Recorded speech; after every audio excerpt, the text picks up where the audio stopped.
to Allcarnews, and we are here with a pretty gorgeous new BMW, the 2024 i4 xDrive 40. And this is a really unique model, as you can't even get it in the company's home country of Germany.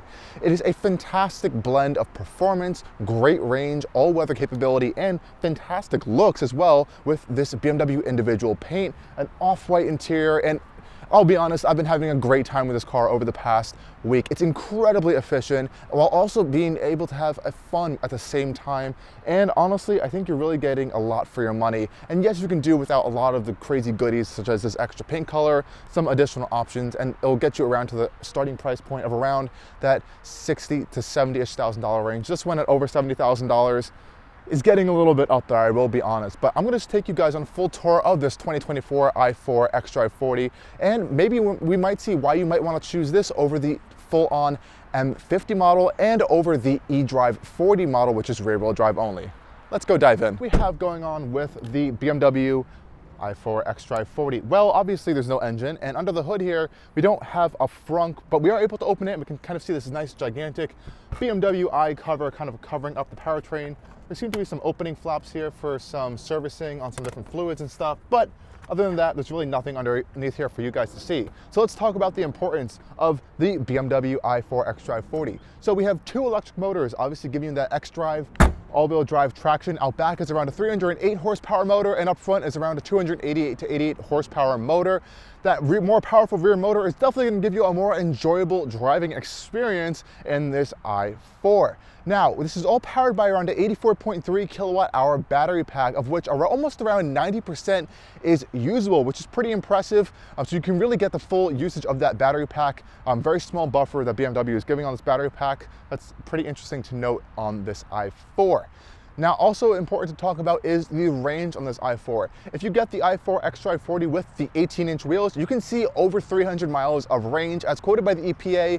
And you have to take into consideration that typically with BMW, the EPA numbers are a little bit on the conservative side. You'll obviously, and you possibly could see even higher numbers or even get those numbers pretty consistently, unlike some other more American electric manufacturers. But on this particular i4, we have the upgraded M Sport 19-inch wheels, and that is actually going to reduce our range down to around the 279 to 287-ish mile range on the maximum side of this. Again, if you want more range, smaller wheels are going to be your friend for the i4. Now, I do want to talk charging with you guys for a second, and your charge port door on the i4s will be located on the passenger side here in the US, and we have our AC port up here as well as our DC port for CCS DC fast charging. Now, the i4 comes with an 11 kilowatt onboard charger, and when you are DC charging though, you can charge up to, I think, around 205 kilowatts, which is pretty good enough speed. I think BMW quotes a time around, I think 10% to 90% in just around 30 to 38 minutes, which honestly is not too bad. Okay guys, so what do we have on the exterior of this BMW i4 xDrive 40? Well, this is honestly a fantastic specification that BMW has loaned me for this week.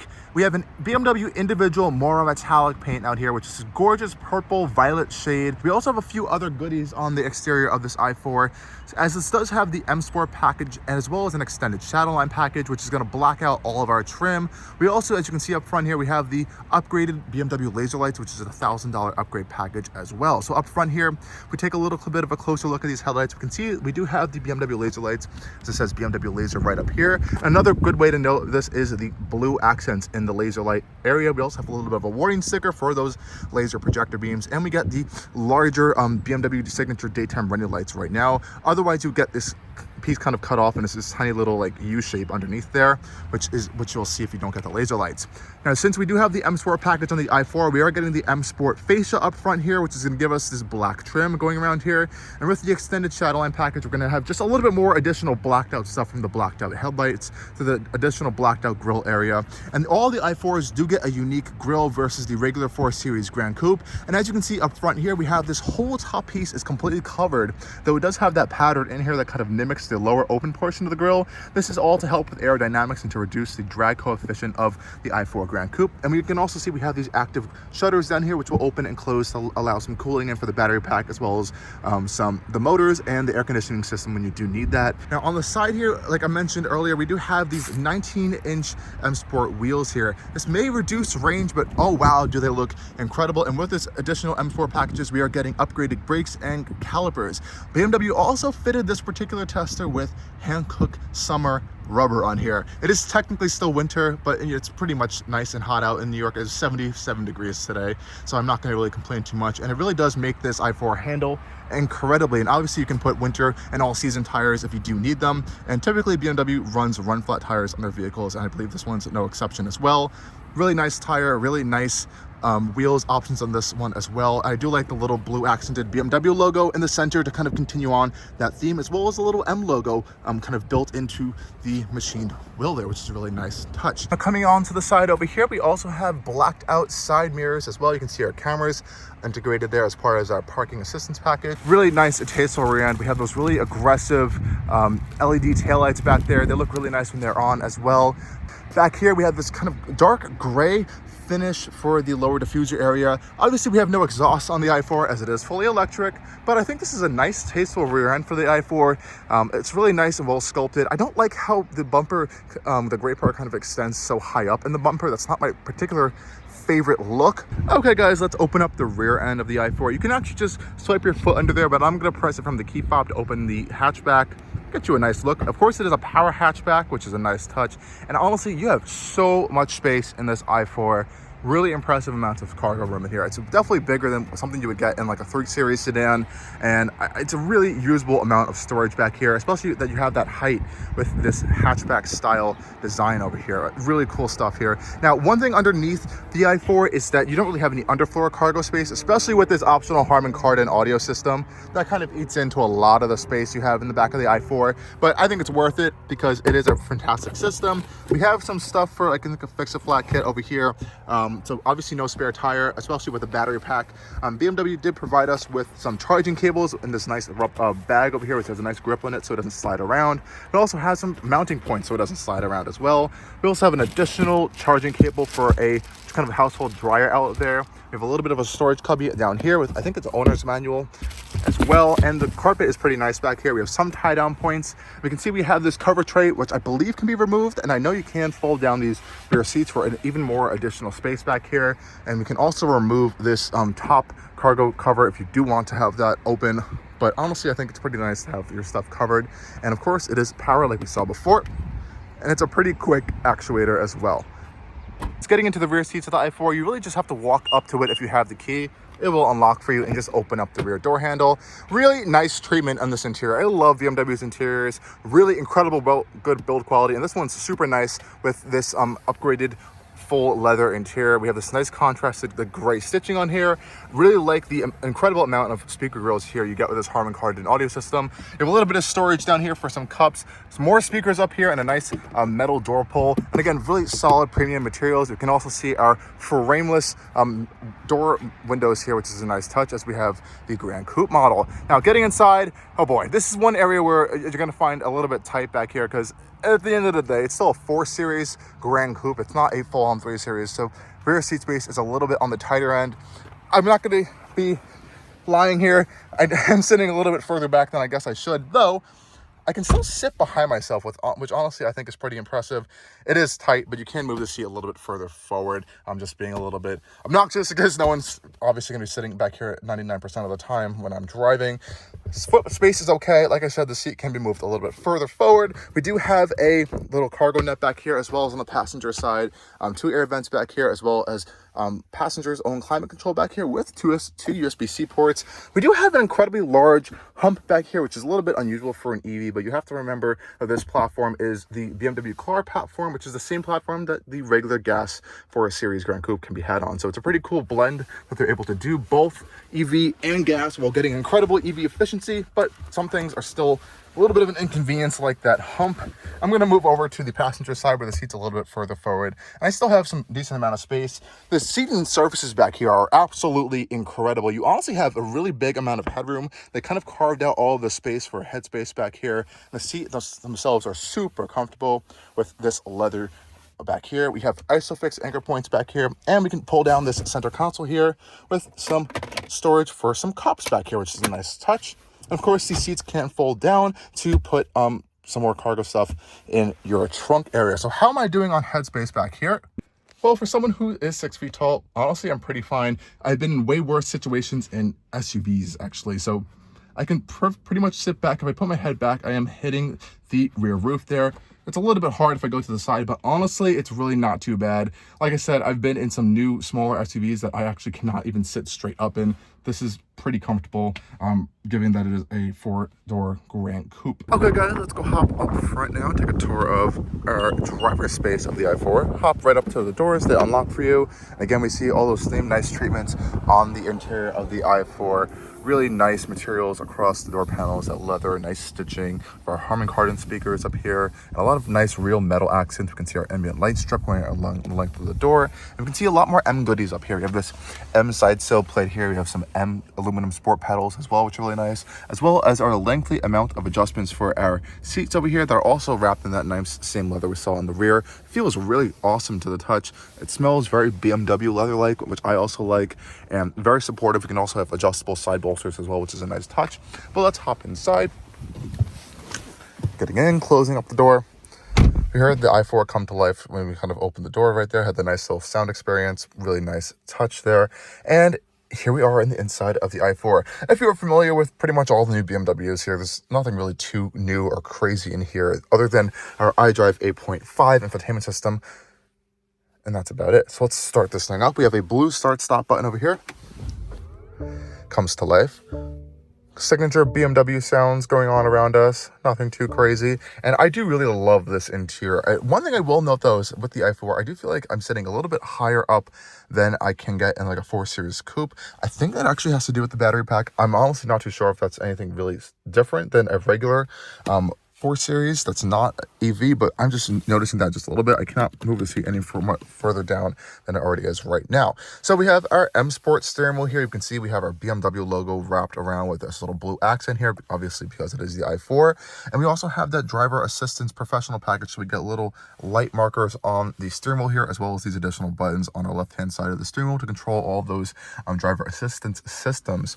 Heated steering wheel buttons located right here, pretty easy to activate. I really do love this steering wheel. It's a nice amount of grip with these nice little mounting points for your hands over here. Nice stitching, leather wrapped, gets nice and warm when you do need it to be. And I love how BMW thought about these gauges over here, being able to see them through the steering wheel and not just throwing on some screen behind it where you can't even see anything back there. So that's a nice touch there. Automatic lights, we do have our laser light on this one, which is really bright at night. It really has a nice projection of light.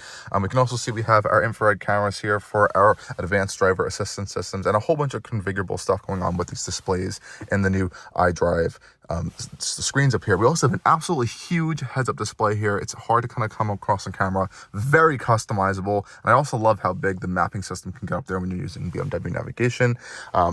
Really nice new iDrive 8.5 infotainment system. I will go a little more in depth on this as well, but I really like BMW's systems, and this is no difference here. They have for 8.5, we have this lower bar here for our climate system, so we open that up. It's a little bit of a different look for our climate interface than iDrive 8. We also have our heated seats are now statically always down here at all times, so you don't have to go digging through the menus to get to them, which is a nice touch. The interface is a little bit funky feeling, and here is what it looks like in like the auto mode. Very interesting of an interface. You can turn it on and off, but I think it works pretty well. This new home screen is a little bit different for iDrive 8.5 as well. We lose those kind of like cards. Instead, we have this static screen over here. We can make either navigation, live vehicle, or media. And then we have these card systems on the left-hand side, which you can kind of scroll through different vehicle systems and kind of have these live active cards at all times, which is a pretty cool touch, such as our values from our start of trip, our efficiency values, check control, and all the other things. On our right-hand side up here, we do have a whole bunch of quick access buttons as well. And all of these little icons are touch sensitive, so you can touch them. They'll bring you into additional menus throughout the software. And we also have this full-size app drawer here, which we can kind of see all at once. We can also see a little bit more detailed in our infotainment section as well as our vehicle section as well. So lots of customizable things in here. We have nice ambient lighting, customizability as well, and a good voice control system to kind of change a lot of those things, which is nice. In here, we also have this really nice aluminum trim going throughout this cabin. There's a whole bunch of different trims you can get, but this might be one of my favorites. Very cold to the touch, feels very premium. And as we expect in all BMWs, build quality is built like a tank. It is a fantastic built interior. I love that they still continue to put the iDrive controller here with these kind of hotkeys. Feels very sturdy, very nice. A very slim new gear selector here on all new BMWs, which is illuminated as well. We have our drive control over here, as well as our camera system buttons, so we can pop up our front camera, as well as our 360-degree view camera here, which is a really great touch. We can make it a little bit more advanced by this way. Oh, popped out our system there. 3D view. Very nice. So, and we also have a fantastic backing up assistant as well. It kind of remembers the space. Nice big cup holders here. We have a wireless charging mat, which is also where you can put your phone when you use it as a phone as a key to start the vehicle. This new lower panel is relatively new for the newer iDrive screen interface. It's kind of like this haptic touch panel. Kind of hear it. Our blinker, our hazard lights there. We also have a physical volume knob, though. All those like touch controls for your radio presets are gone in all new BMWs. That's kind of just gone with the past. We also have a nice center console here, again wrapped in that leather. Decent amount of storage in here. We have one USB-C port in here, and if you guys saw up front, there was a USB-A port over there if you do need that still. Nice decent sized glove box, felt lined, and I love the manual thigh supports over here that you can kind of adjust along with all of our different controls for our seats. Up here we have a nice huge interior illumination, which is a nice touch, and these little lights right here are so bright at night. They illuminate the entirety of the center console in the cabin with your ambient light color of choice. Really impressive how bright those tiny little LEDs are, but at night you definitely notice them inside of the cabin. It's a really cool accent lighting touch as well. We also can see our Harman Kardon speakers all around us, which is a really fantastic system. I think it's definitely worth the money. Pretty decently sized sunroof, nothing too big, nothing too small, and we do have a shade we can kind of control that with if we want to keep it closed, and that's pretty nice in its operation over there. Otherwise, nothing too crazy in this cabin. It's still one of my favorite interior spaces. I love BMW's interiors. We have our automatic headlights, a obviously blinker switch, and our automatic wiper control on our right hand side as well. And so guys, let's go take this thing on a drive, because that is what is the real heart and fun of this i4.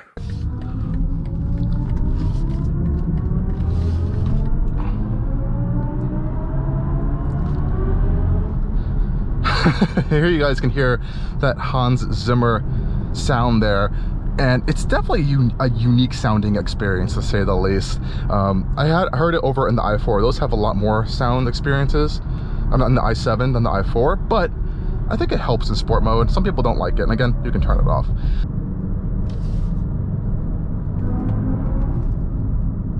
Really grippy tires there.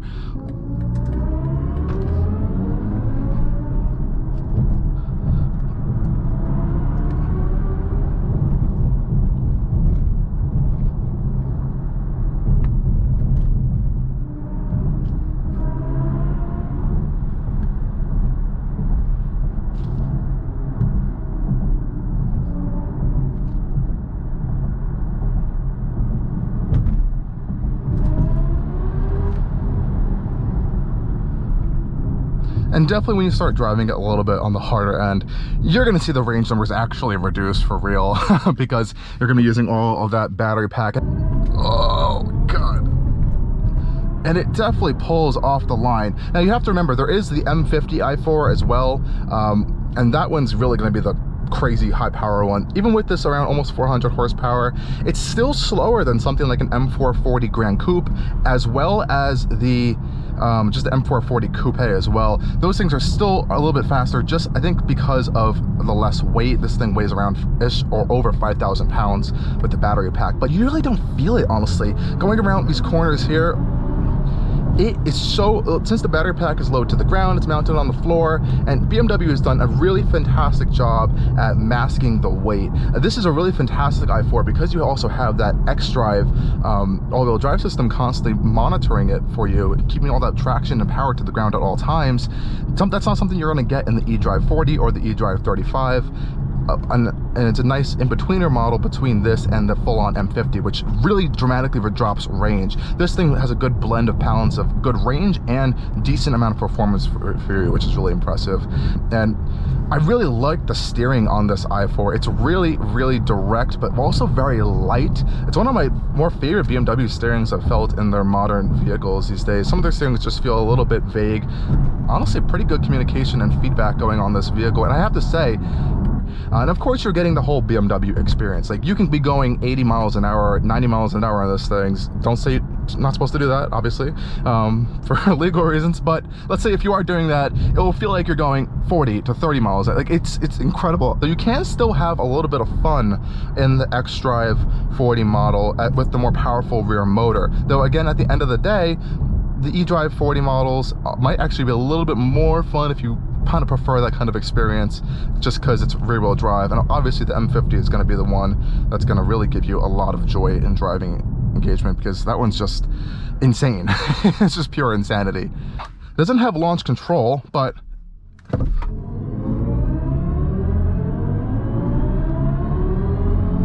it gets up to speed pretty quickly, way quick enough for you to just get up to speed and you'll really feel fine. And that electric thrust from all that instant torque really pushes you back into your seat.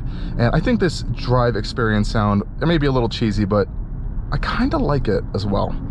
Now, what else about the i4 has been really impressive this week? I'm going to put it back into comfort mode for a second. The damper is going to go back into comfort mode. We have our drive experience control here. We can kind of individualize different settings if we wanted to. We can change our steering, our suspension, and if I press configure here, I can change my damping, steering, and our drivetrain settings here, which is nice. EcoPro has its own settings as well, where you can kind of configure those same things, but it's going to give you more access to like EcoPro climate controls, as well as a few other EcoPro settings. And honestly, EcoPro is really, like I've mentioned before, it is EcoPro. And another great and fantastic thing about this i4, other than its pretty good dynamics and handling, is the efficiency. BMW really roots efficiency into every aspect of this vehicle, and this has to be one of my favorite EVs to drive in terms of efficiency, because when you are, let's say, in EcoPro or even in comfort mode, it kind of urges you to be efficient just as much as in something in sport mode urges you want to kind of drive a little more harder. So let's talk about the regenerative braking for a second. You have a few different settings you can do with regenerative braking. Right now, I have it configured in adaptive mode. So what's going to happen here is, let's say I'm going up to speed here, let's get across from this vehicle, and I completely let off the gas. We are now efficient coasting. So I'm going to put on my adaptive content here. So we're coasting. So all the motors are just freewheeling right now. We're not charging the battery, we're not regenning. And honestly, this is more efficient of a driving experience than regenning. Regenning is good when you're coming to a stop, if there's a vehicle in front of you and you need to slow down. Those are good moments when you want to kind of put that energy that you're slowing down, or you have to slow down, back into the battery pack. But for 90% of the driving, you just want to get up to speed and coast.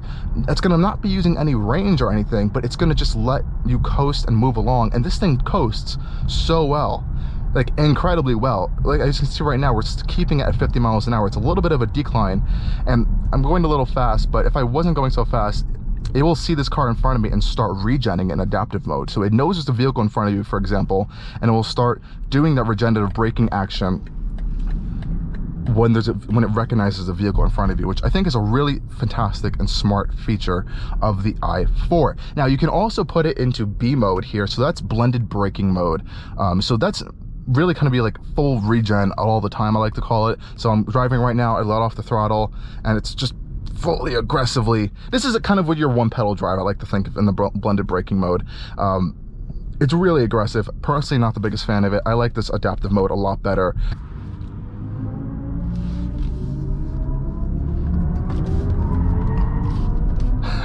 A little bit of traction loss there, and it's all thanks to that more aggressive rear motor back there. I really wish BMW, or hopefully in the future, we'll get a chance to drive the M50, because I can't imagine how fun that thing's going to be. So what is it like on the highway? So as you can see now, what I'm talking about, we're completely coasting now, and it's just blending and gliding across on the highway, being as efficient as it can. And I've been seeing some really good efficient numbers as well. If I go back to my screen here, we have the new iDrive 8.5 system on here. I saw 3.5 miles per kilowatt hour on my drive to work this morning, and that's really, really good. Especially for a platformed EV that's not a dedicated EV platform. This is a i4 Clar BMW chassis where you have all the gas engines, and they're able to have it and build it from the ground up in the same way as an EV versus as a gas car. So they really did a good job at being able to have a platform that has both powertrains on it. We do have the optional driver assistance professional package here, and wow, does it work. If you don't get it, you really don't get adaptive cruise control at all, which is interesting, but I would definitely recommend to get this package, because I'm going to open up our screen here that will show us our driver safety information. Now you do have blind spot, you have your lane centering assist and everything, but this system works really well. I'm going to turn it on now. So our assisted driving is now activated. Really cool. We don't have automatic lane change assist like some more advanced system, which is, I really don't care too much about those. They're a little bit of a gimmick of a system in my personal opinion. But this radar cruise control is really fantastic. We do have full steering assist as well, which you should have on a proper radar cruise system. And under 40 miles an hour, we have this assistance professional package here, which will literally allow you to just, it's kind of a full-on traffic assistant function where it drives itself fully. You have 2 camera IR infrared monitors here, which you cannot see with your eyes, but obviously it's probably flashing on camera right now for you guys, and that's going to be tracking your eye movements to make sure you're paying attention. And you have 2 little green lights here that will activate for that, and they also activate for your parking assistance as well.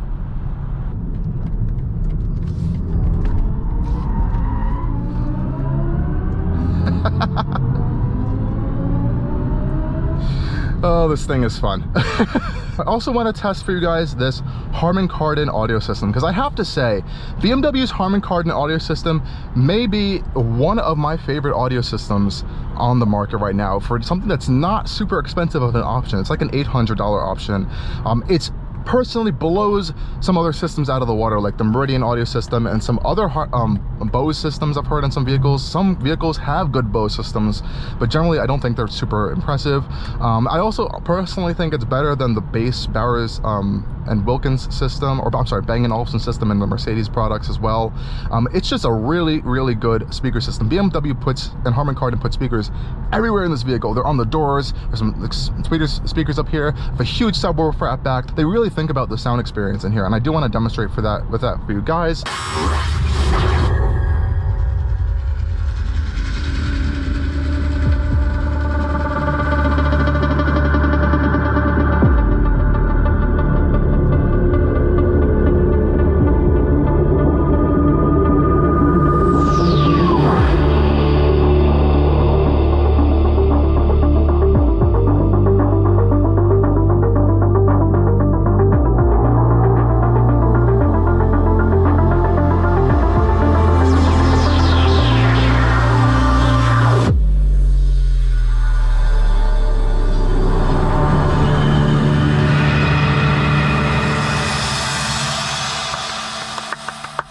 I think that deserves a round of applause. Thank you, Harman Kardon, for that. But anyways, guys, that was a quick test of this Harman Kardon system, and I'm going to wrap up our driving review here of this BMW i4. I hope you guys enjoyed my impressions on the driving experience of this i4. It is incredibly efficient. You can get very good range out of this thing as well. It drives fantastically, and you know, it's a little bit on the pricier end for EVs, but oh boy, would I buy one in a heartbeat if I had the money. Maybe not with all these crazy options on it that's bringing it up to such a high price point, but for what it is, it's pretty impressive. And again, thank you BMW for loaning me this thing for this week for a review. And as always, stay tuned for more coming on Allcarnews. Cheers.